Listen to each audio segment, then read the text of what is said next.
मैंने 3 साल काम किया। मेरा सौभाग्य था कि माननीय प्रधानमंत्री जी के साथ 3 साल बड़ी करीबी के साथ काम करने का मौका मिला। जब मैं पहली बार आया यहाँ पे, उसके बाद एक प्रेजेंटेशन मुझे करना था, तो मैंने प्रेजेंटेशन बनाया और एक मीटिंग थी बड़ी, और प्रेजेंटेशन किया। और उन्होंने इतने उसमें इतने प्रश्न पूछे कि मुझको लगा कि अगली बार जब मैं आऊँगा इस मीटिंग में और ज़्यादा समझ के पढ़ के आऊँगा, क्योंकि जितने भी उसके सवाल हो सकते हैं वो पूछते थे।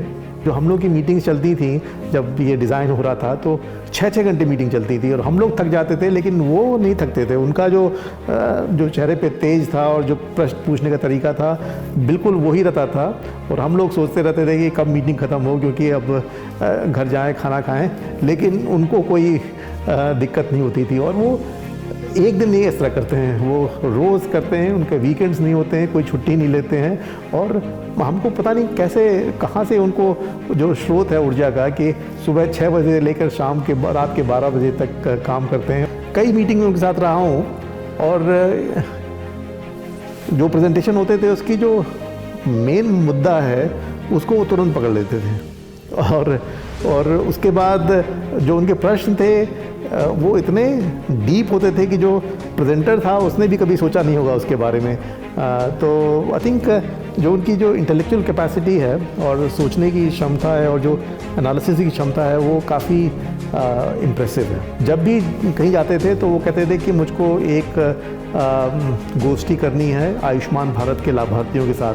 तो हम लोग उसको ऑर्गेनाइज करते थे, उनके साथ जितने भी आयुष्मान भारत के उस शहर के या उस ज़िले के लाभार्थी हैं, उन सब के साथ एक इंटरव्यू या उनके साथ एक मीटिंग कराते थे उनकी। और मीटिंग के बाद वो हर एक से पूछते थे कि आपको क्या प्रॉब्लम थी, आपका क्या बैकग्राउंड है, और आपको किस प्रकार से आयुष्मान भारत की से सहायता मिली।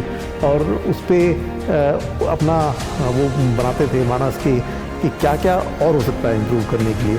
तो मेरा मानना है कि कम से कम 1000 से अधिक आयुष्मान भारत के लाभार्थियों से वो 2-3 महीने के अंदर मिले थे। एक बार मुझको याद है कि वो धनबाद जा रहे थे, किसी उस समय कोई इलेक्शन चल रहा था, तो उसके प्रचार के लिए।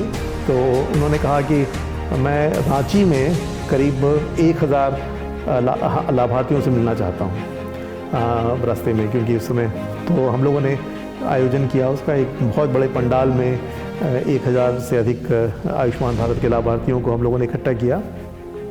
और आधे घंटे का उनको टाइम था, तो आधे घंटे के लिए वो आए। लेकिन वो उसमें इतना रम गए कि उन्होंने उसमें 2 घंटे व्यतीत किए। और उस समय ये था, हमने सोचा था कि मैं साथ साथ चलूँगा और उनको इंट्रोड्यूस करूँगा। मेरे पास एक माइक था, तो उन्होंने कहा कि इंदू जी आप माइक मुझको दीजिए। और वो माइक बन के वो अनाउंसर भी खुद हो गए और खुद ही संचालन कर रहे थे।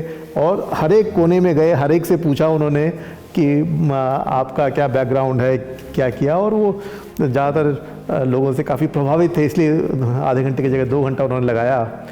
एक जगह किसी ने कहा कि साहब हमारा जो उपचार था वो फ्री नहीं हुआ, अस्पताल ने हमसे कुछ पैसे ले लिए। तो थोड़ा सा मुझको लगा कि उनके चेहरे पे नाराज़गी उस बात से आ रही थी, तो मैं नोट किया। और जब ये गोष्ठी ख़त्म हुई, उसके बाद वो अपने कमरे में गए थे थोड़ा सा चेंज करने के लिए। तो उन्होंने कहा कि ज़रा मुझको बुलाया उन्होंने अलग से। तो जब मुझको बुलाया तो मुझको बड़ा डर लग रहा था कि डांट पड़ेगी आज, क्योंकि एक लाभार्थी ने कहा कि उसको फ्री उपचार नहीं हुआ है। तो जब मैं गया तो उन्होंने बोला कि ऐसा है कि अपनी योजना में जो हम लोगों का शिकायत करने का सिस्टम है उसको थोड़ा हम लोग इम्प्रूव करें, जिससे कि किसी व्यक्ति को शिकायत करनी हो, उसको वहाँ पे कोई प्रॉब्लम हुई हो, तो आपके पास तक जो आपके डिफरेंट स्तर पे लोग हैं उनके पास तक उसकी इन्फॉर्मेशन आए, जिससे कि इस पे आप कार्रवाई कर सकें। तो उन्होंने मुझको डांटा नहीं, उनको कहा कि किस तरह से स्कीम को इम्प्रूव कर सकते हैं। और उन्होंने देखा कि मैं कुछ डरा हुआ हूँ, तो मेरे कंधे पे हाथ रखा। उन्होंने कहा कि और इंदू जी ऐसा करिए कि अपनी टीम को जाके बोलिए कि उनको लाखों लोग आशीर्वाद दे रहे हैं। आपने देखा कि हर एक लोग कितने प्रसन्न थे, जाके उनसे कहिए। तो जो उनकी ये बात थी कि जो पॉजिटिव फीडबैक देना और साथ ही साथ जो टीम को मोटिवेट करना, इनकरेज करना, ये बहुत बड़ी बात हमने उनके साथ सोची थी।